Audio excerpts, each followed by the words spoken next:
इस वीज़ा में जनाब आपको ना आइल्स की रिक्वायरमेंट्स पूरी करनी पड़ेगी, ना आपको फ्लुएंट इंग्लिश चाहिए, इसमें ना आपको सच एज़ कोई वर्क एक्सपीरियंस चाहिए, ना ही कोई डिग्री चाहिए, ना ही कोई इन्वेस्टमेंट चाहिए, ठीक है? तो बस आपने करना क्या है, आपने वीडियो को बिल्कुल पूरा देखना है, इन्वेस्ट किए बिना इंग्लिश का टेस्ट दिए, आइल्स दिए बिना आप लोग अपने बीवी बच्चों को साथ ला सकते हैं और खुद भी ईज़िली आ सकते हैं। कोई बैंक स्टेटमेंट वगैरह कुछ भी शो करवाने की आपको ज़रूरत।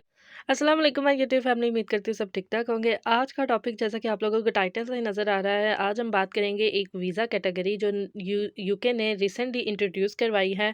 सबके लिए ये वीज़ा जो है वो सबके लिए आसान साबित हो सकता है, बिना इन्वेस्टमेंट किए, बिना आइल्स का टेस्ट दिए, बिना कोई इंग्लिश टेस्ट दिए, बिना पास्ट एक्सपीरियंस कोई भी आप लोगों को कुछ भी रिक्वायरमेंट इसमें नहीं है। जो रिक्वायरमेंट्स होगी, जो पैसा लगेगा, जो कुछ होगा वो मैं आपको आज इस वीडियो में बताऊँगी। इवन कि आप लोग इस वीज़ा के ऊपर खुद आ सकते हैं ईज़िली, अपने साथ स्पाउस को लेके आ सकते हैं, अपने बच्चों को लेके आ सकते हैं। तो बस आपने ये करना है कि वीडियो को आपने बिल्कुल एंड तक देखना है, स्किप के बगैर देखना है। अगर चैनल पे न्यू है तो चैनल को सब्सक्राइब कीजिएगा, शेयर कीजिएगा और बेल का बटन दबाना ना भूलिएगा, ताकि आप लोगों को मेरी हर वीडियो की नोटिफ़िकेशन जो है वो मिलती रहे। और आगे जो फर्दर वीडियोज़ मैं बनाऊँगी about skills visa, work permit visa और स्टूडेंट वीज़ा, स्पाउस वीज़ा, जो भी वीज़ा व्लॉग, यूके व्लॉग जो मैं बनाती हूँ, वो आप लोगों को नोटिफ़िकेशन उसकी मिलती रहे। तो चलें जी, स्टार्ट करते हैं अपने टॉपिक की तरफ। बिस्मिल्लाह रहमान रहीम। जैसा कि मैंने आप लोगों को बताया कि मैं आप लोगों को आज बताऊंगी कि ऐसा क्या वीज़ा कैटेगरी यूके ने न्यू इंट्रोड्यूस करवाई है कि जिस पे जो है आपको बिना इन्वेस्ट किए, बिना इंग्लिश का टेस्ट दिए, आइल्स दिए, बिना आप लोग अपने बीवी बच्चों को साथ ला सकते हैं और ख़ुद भी इजीली आ सकते हैं। कोई बैंक स्टेटमेंट वगैरह कुछ भी शो करवाने की आपको ज़रूरत नहीं है। आप लोगों को मैं आज बताऊंगी कि आप लोग कैसे इजीली यूके कैसे आ सकते हैं। तो अब इसमें जो है ना, कुछ लोगों का सवाल ये होगा कि हम लोग जो हैं वो इन्वेस्टमेंट नहीं कर सकते, हम लोग स्टूडेंट वीज़ा नहीं अफोर्ड कर सकते, स्किल वीज़ा, तो फिर हमें कोई जो है वो स्पॉन्सर क्यों करेगा, हम लोग कैसे आ सकते हैं? मतलब कुछ भी हमारे पास नहीं है तो इजीली हम लोग यूके कैसे आ सकते हैं? फिर ऐसा क्या तरीका है कि यूके आ सकें? आज मैं आपको यूके की ऐसी ही वीज़ा कैटेगरी बताने वाली हूँ कि आप इजीली यूके आ सकते हैं। इस वीज़ा में जनाब आपको ना आइल्स की रिक्वायरमेंट्स पूरी करनी पड़ेगी, ना आपको फ्लुएंट इंग्लिश चाहिए, इसमें ना आपको सच एज़ कोई वर्क एक्सपीरियंस चाहिए, ना ही कोई डिग्री चाहिए, ना ही कोई इन्वेस्टमेंट चाहिए, ना ही आपको कोई फंड्स चाहिए इसमें बैंक में दिखाने के लिए कि इतना पैसा होगा तभी आप लोगों का वीज़ा लग सकता है, अदरवाइज़ नहीं। तो ऐसा कुछ भी नहीं है इस वीज़ा में। न्यू वीज़ा की कैटेगरी जो यूके ने इंट्रोड्यूस करवाई है वो मैं आपको आज बताने लगी हूँ। अगर अफ़ोर्ड नहीं कर मैं आप लोगों को बता रही हूँ कि अगर आप लोग अफ़ोर्ड नहीं कर सकते स्टूडेंट वीज़ा या work skill visa, permit visa, whatever जो भी है, ठीक है? यूके मतलब आने के लिए अगर आप लोग कुछ भी अफ़ोर्ड नहीं कर सकते, तो आप लोग फिर यूके कैसे आएँ? ठीक है? तो यूके ने जो है जी आप लोगों के लिए खुशखबरी रिसेंटली इंट्रोड्यूस करवाई है, एक न्यू इंट्रोड्यूस करवाई है कैटेगरी वीज़ा की, जिसमें है जी टेम्परेरी रिलीजियस वर्क वीज़ा। जैसा कि आप लोगों को नाम से भी नज़र आ रहा है, वीज़े का नाम है जी टेम्परेरी रिलीजियस वर्क वीज़ा, जो कि पहले T5 के नाम से जो है वो कैटेगरी जो है इसकी मशहूर थी। अब जो है वो रिप्लेस हो गई है temporary religious work visa. Temporary means के टेम्परेरी पता चल रहा है कि ये जो है वो 2 साल का, या टेम्परेरी यानी साल का, 2 साल का, इतने का साल का वीज़ा है। और रिलीजियस वर्क वीज़ा से पता चल रहा है कि मज़हब के हिसाब से, मतलब के मज़हब के लिहाज से। मस्जिद है, मंदिर है, गुरुद्वारा है या चर्च है, अगर आपको कोई भी स्पॉन्सर करता है तो आप लोग जो हैं वो इस वीज़ा कैटेगरी पे यूके के अंदर आ सकते हैं। इनफैक्ट अगर कोई ऑर्गेनाइज़ेशन भी रिलीजियस में जो है इन्वॉल्व है और वो आपको स्पॉन्सर करती है, तो भी आप लोग जो हैं वो यूके में आ सकते हैं। और ये ज़रूरी नहीं है कि आप मौलाना हो, मुअज़्ज़िन हो, हाफ़िज़ कुरान हो, फ़ादर हो या पंडित हो, या पास्ट एक्सपीरियंस आपके पास हो एज़ सच के कोई रिक्वायरमेंट्स इसकी कुछ भी नहीं है कि आप लोगों को अपने मज़हब के बारे में कुछ एक्सपीरियंस हो, कुछ भी ऐसा रिक्वायरमेंट्स नहीं है। If you are interesting in religions like any places, mandir, mosque, church, जो भी आप लोगों का मज़हब है, you can come in the UK. जो शर्तें होंगी वो मैं आप लोगों को आगे बताऊँगी। बस इसमें मेन शर्त जो है जी, आपको 18 साल के ऊपर होना चाहिए और आपका इंटरेस्ट इसमें लाज़मी होना चाहिए। अच्छी बात इसमें ये है कि आप जो हैं वो अपने साथ अपने डिपेंडेंट ला सकते हैं सारे के सारे, यानी कि अपना स्पाउस और अपने बच्चे वगैरह जो हैं वो ला सकते हैं, और किसी के लिए भी जो है ना वो इंग्लिश की कोई रिक्वायरमेंट्स नहीं है, किसी को कोई भी टेस्ट नहीं देना पड़ेगा, ना मेन एप्लीकेंट के लिए ना ही डिपेंडेंट के लिए, कुछ भी नहीं ज़रूरी। ठीक है जी। अच्छा, अब हम बात करते हैं कि आपको जो है ना स्पाउस जो है अगर आप लोग साथ लाते हैं तो वो फुल टाइम यहाँ पे जॉब कर सकता है। अगर आप यूके में किसी और वीज़ा पे हैं तो आप इस वीज़ा पे स्विच भी करवा सकते हैं अपने आप को, ठीक है? यानी कि अपना वीज़ा जो है वो इसको स्विच करवा दें, और फ्यूचर में जाकर भी आप स्विच करवा सकते हैं, विदिन 2 ईयर्स भी करवा सकते हैं किसी और डिफरेंट वीज़ा कैटेगरी पे, ठीक है? अगर आप इस वीज़ा में जो है वो इंटरेस्टेड नहीं हैं तो, और तब भी आपको जो है वो स्पॉन्सर मिलता है, तो मैं मेरी माने तो आप लोग लाज़मी आएँ। इसका वीज़े के ज़रिए आप लोग अपना बहुत कुछ कर सकते हैं, ठीक है? ऑनलाइन देखें, ट्रिक्स बताऊँगी मैं आपको वीज़ा कैटेगरी के लिए जो टेम्परेरी वीज़ा हैं, ठीक है? तो वीडियो के एंड पे कैसे ये आईएलआर और ब्रिटिश सिटीज़नशिप की तरफ जाता है, अब आपको मैं जो है ना वो बताती हूँ कि रिक्वायरमेंट्स क्या हैं, क्या काम कर सकते हैं आप लोग यूके में आकर इस वीज़ा कैटेगरी के ऊपर, ठीक है? कितना अलाउ होगा, क्या नहीं अलाउ होगा, कौन से डॉक्यूमेंट्स चाहिए, और कितनी फ़ीस पर आपको भरनी पड़ेगी, और कितने फंड्स होने चाहिए, ठीक है? होंगी चीज़ें, रिक्वायरमेंट्स होंगी, लेकिन इतनी नहीं होती जितनी दूसरे वीज़ास के ऊपर होती हैं, ठीक है जी? तो जनाब रिलीजियस वर्कर वीज़ा जो है वो इसका नाम है, टेम्परेरी वर्क वीज़ा है, मींस कुछ अरसा के लिए जो है ना आप लोग यूके में रह सकते हैं, काम कर सकते हैं, वीज़ा एक्सटेंड कर सकते हैं, स्विच कर सकते हैं, but this doesn't lead to ILR और ब्रिटिश सिटीजनशिप और nationality itself, but the good thing is that is switchable visa और एक्सटेंशन वीज़ा, ठीक है जी? आप लोग मतलब कि अपना वीज़ा को एक्सटेंड कर सकते हैं और स्विच कर सकते हैं, और ये इसका ये मतलब नहीं है कि आप जो है वो डायरेक्ट ये आईएलआर की तरफ जाता है, ब्रिटिश सिटीज़नशिप की तरफ जाता है। कैसे आप लोग इस वीज़ा पे रह के जो है वो अपना आईएलआर कर सकते हैं और ब्रिटिश सिटीज़नशिप ले सकते हैं, वो मैं आपको वीडियो के एंड पे बताऊँगी, ठीक है? तो अ तो जनाब पहले बात कर लेते हैं कि इस वीज़ा में आपको करना क्या है। इस वीज़ा में आपको ये करना है कि आप जो हैं वो यूके आते हैं इस वीज़ा पे, तो आप जो हैं वो सपोर्ट करेंगे अपने किसी भी रिलीजियस की एक्टिविटीज़ में। यानी अगर आप लोग जैसे बीइंग अ मुस्लिम हम लोग हैं अल्हम्दुलिल्लाह, तो आप लोग मस्जिद को ऑब्वियसली फ़ॉलो करेंगे, तो आप लोगों ने मस्जिद को सपोर्ट करना है। अगर आप लोग अपने दूसरे किसी मज़हब पे आ रहे हैं, तो आप लोग फिर उसको मज़हब की एक्टिविटीज़ को जो है वो उसको करेंगे सपोर्ट, ठीक है? किसी भी मज़हब से रिलेटेड जो है ना वो आपने मतलब पढ़ाना नहीं होता, कोई भी काम नहीं करना, बस सपोर्ट करना होता है, सपोर्ट वर्क कर सकते हैं आप, ठीक है? अच्छा, जिसमें जो है ना पोस्टरल और रिलीजियस ऑर्डर आपको चाहिए, meet the other eligibility requirements, ठीक है? और सर्टिफिकेट ऑफ स्पॉन्सरशिप। अब ये इनसे क्या मुराद है ये मैं आपको बताती हूँ। यानी कि रिक्वायरमेंट्स में जनाब, you must have a certificate of sponsorship from a licensed sponsor before you can apply to come to the UK to work, ठीक है? यानी कि आपके पास जो है वो सर्टिफिकेट ऑफ स्पॉन्सरशिप होना लाजमी है, जो आपको स्पॉन्सर करेगा यूके से, ठीक है? और यूके में काम करने के लिए वो आपको स्पॉन्सरशिप, आपके पास लेटर होना चाहिए COS, ठीक है जी? और सारी रिक्वायरमेंट्स जो है वो उस स्पॉन्सरशिप पे जो लिखी होंगी लेटर पे, फिर आप लोगों ने वो सारा मतलब साफ अल्फाज में अगर मैं आप लोगों के लिए कहूँ तो आप लोगों के पास मतलब स्पॉन्सरशिप लेटर होना लाज़मी है, इसमें रिक्वायरमेंट्स ये है, ठीक है जी? अच्छा, अब बात करते हैं कि हाउ लॉन्ग इट टेक्स। अच्छा, 3 मंथ्स पहले इस पे जो है ना आपको अप्लाई करना है, जब आपके पास स्पॉन्सरशिप लेटर आएगा। बाद में या लेट करने से जो है ना वो रिजेक्शन भी आ सकती है। आप लोगों ने क्या करना है कि जैसे ही आप लोगों के हाथ में लेटर आया है स्पॉन्सरशिप का, आप लोगों ने 3 मंथ के अंदर-अंदर जो है ना, और 3 मंथ पहले आप लोगों ने इसको अप्लाई कर देना है। उससे उसके बाद करेंगे या उससे लेट करेंगे, आपको मतलब वो फ़ायदा नहीं होगा, आपका रिजेक्शन में चला जाएगा, आप लोगों का कैंसल हो जाएगा वीज़ा। अच्छा जी, अब बात करते हैं गेटिंग अ डिसीजन।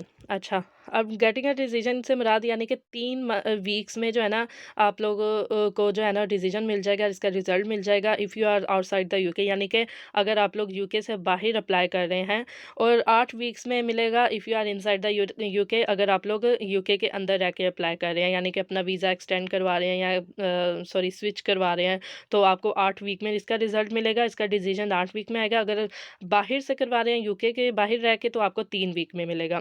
अच्छा, अब क्या बात करते हैं हाउ मच इट कॉस्ट। अच्छा, कॉस्ट जो है ना इसकी इतनी ज़्यादा नहीं है जितनी दूसरे वीज़ा की होती है, लेकिन यू योर पार्टनर और children will each need to pay the application fee for each person. ठीक है, यानी कि हर बंदे को जो है ना ये फ़ीस ईच पर्सन के लिहाज से है 298 तकरीबन 300 पाउंड। ठीक है, हर बंदे के लिहाज से हर बंदे को मतलब पड़ेगी, यानी कि आप, आपका पार्टनर और आपके बच्चे जितने भी होंगे। मैंने जैसे आपको वीडियो के शुरू में बताया कि आप सबको ला सकते हैं, अपनी फैमिली को, अपना स्पाउस को, अपने बच्चों को ला सकते हैं साथ इस वीज़ा पे, लेकिन 300 पाउंड पर पर्सन लगेगा। ठीक है जी, उसकी फ़ीस ये होगी। अच्छा, और साथ में प्लस पर पर्सन आपको पर ईयर के लिए हेल्थ केयर भी शो करवाना है, विच इज़ 624 पाउंड। ठीक है? तो ये पर पर्सन दोनों चीज़ें आप लोगों को रिक्वायर्ड्स होंगी। यानी कि आपको हेल्थ केयर सरचार्ज प्लस पर पर्सन फ़ीस जो है वो भी आपको शो करवानी है, और उसके अलावा जी पर्सनल सेविंग्स इन बैंक्स, यानी कि पर्सनल सेविंग्स भी आपके पास होनी चाहिए। मतलब जनाब सबकी अलग-अलग फ़ीस होगी, पर्सनल सेविंग्स भी आप लोग शो करवाएँगे। ये सिर्फ़ बैंक में पैसे रखने हैं, आप लोगों को किसी को देने नहीं हैं, कोई चार्जेज़ नहीं है, कोई एजेंट की फ़ीस नहीं है, कोई सोलिसिटर की फ़ीस नहीं है, कुछ भी नहीं है। आप लोगों को बस अपनी सेविंग्स दिखानी है कि आप लोग आया यूके में रह सकते हैं इन सेविंग्स के ऊपर या नहीं। अच्छा जी, अब बात करते हैं एलिजिबिलिटी क्राइटेरिया की, यानी कि जैसे मैंने आपको बताया सीओएस होना लाज़मी है, सर्टिफ़िकेट ऑफ स्पॉन्सरशिप, आपको मतलब वो उसका सर्टिफ़िकेट आपके पास होना लाज़मी है। आपके पास इनफ़ मनी होनी चाहिए, यानी कि enough money to support yourself in the UK, कि आप लोग आराम से यूके में रह सकते हैं, ठीक है, अपनी सेविंग्स के ऊपर, ताकि आप लोग गवर्नमेंट के ऊपर जो है वो रिलाय नहीं करेंगे। तो इसके बाद जी सेविंग्स के नाम पे जो है ना आपके पास बैंक में ऑलमोस्ट कितने पैसे होने चाहिए, जो कि आप लोगों को नज़र आ रहे हैं, 1270 पाउंड ऑलमोस्ट, जो कि पाकिस्तानी ऑलमोस्ट पर पर्सन 5 लाख बनता है। तो अच्छा, इसमें जो है ना ये अमाउंट बैंक की आप लोगों को शो करवानी है पर पर्सन, यानी कि 1200 पाउंड जो है वो आपको पर पर्सन शो करवाना है, एक बंदे का, ठीक है? यानी कि और जी इसमें 18 प्लस और 18 और ओवर 18 होना लाज़मी है। अच्छा, बैंक में ये आपने अपने तौर पे पैसे शो करवाने हैं, आपने जैसे मैंने आपको बताया किसी को देने नहीं है, कोई चार्जेज़ नहीं है। अगर आप लोग ये शो करवा देते हैं ना, तो भी आप लोगों को कोई मसला नहीं होगा, क्योंकि यूके में आने के बाद आपको लोगों को जो है ना वो ऑलमोस्ट मतलब मिनिमम ऑफ़र जो है ना वो सैलरी होगी ही होगी। क्योंकि यहाँ पे जो मिनिमम सैलरी का जो क्राइटेरिया है वो ऑलमोस्ट 9 पाउंड और 10 पाउंड जो है वो पर आवर यहाँ पे चलता है, तो आप लोगों को कोई प्रॉब्लम नहीं होगी। आप लोग आराम से यहाँ पे फिर बाद में रह सकते हैं। शुरू के 2-3 महीने प्रॉब्लम्स में आते हैं, लेकिन बंदा एडजस्ट हो ही जाता है, ठीक है? जब जॉब लगती है तो। अच्छा जी, अब बात करते हैं how long you can stay.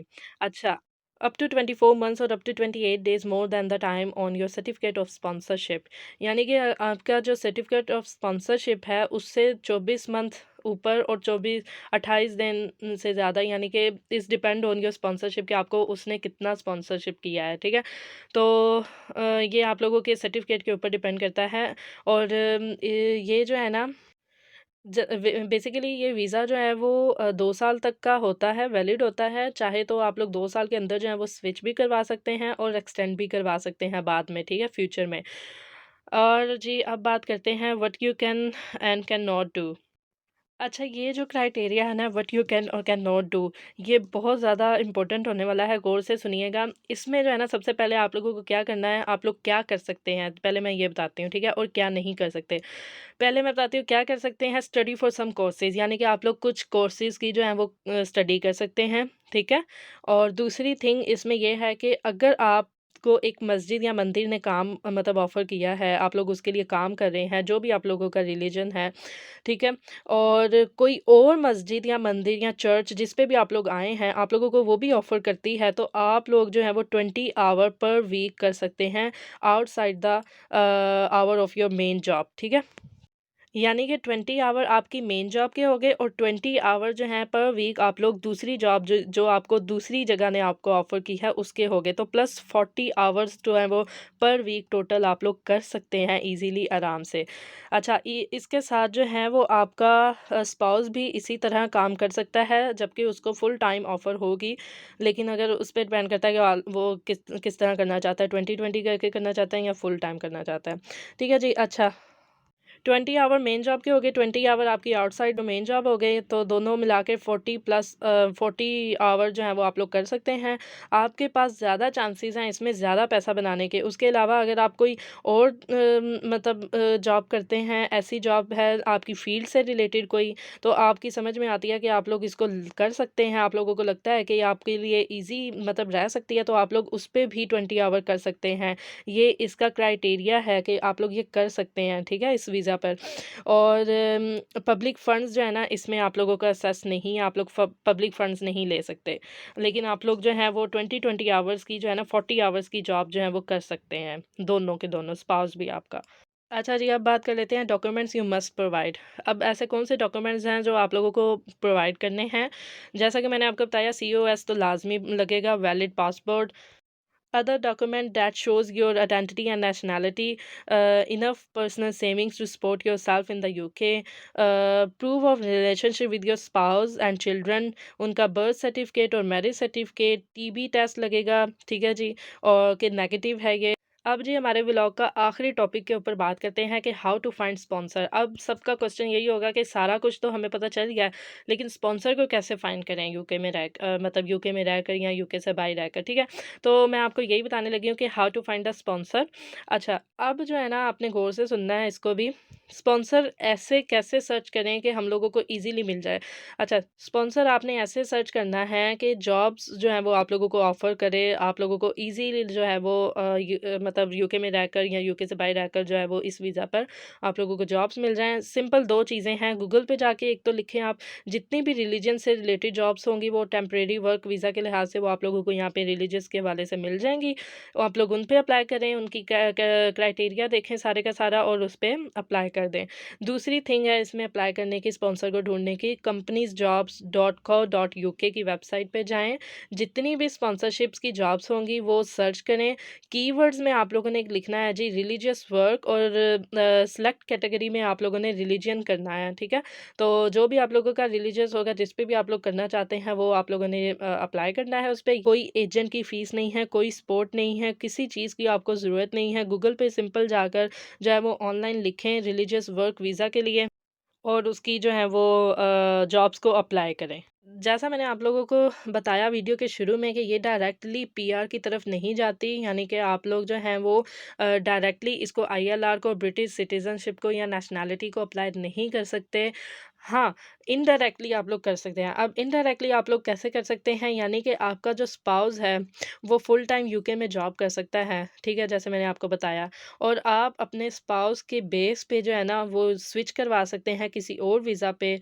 अगर आपका स्पाउस जो है वो क्वालिफ़ाइड है, पढ़ा लिखा है, स्पॉन्सरशिप लेने में वो कामयाब हो जाता है या हो जाती है, तो आप लोग जो हैं वो ईज़िली ब्रिटिश सिटीज़नशिप जो है वो अप्लाई बाद में कर सकते हैं।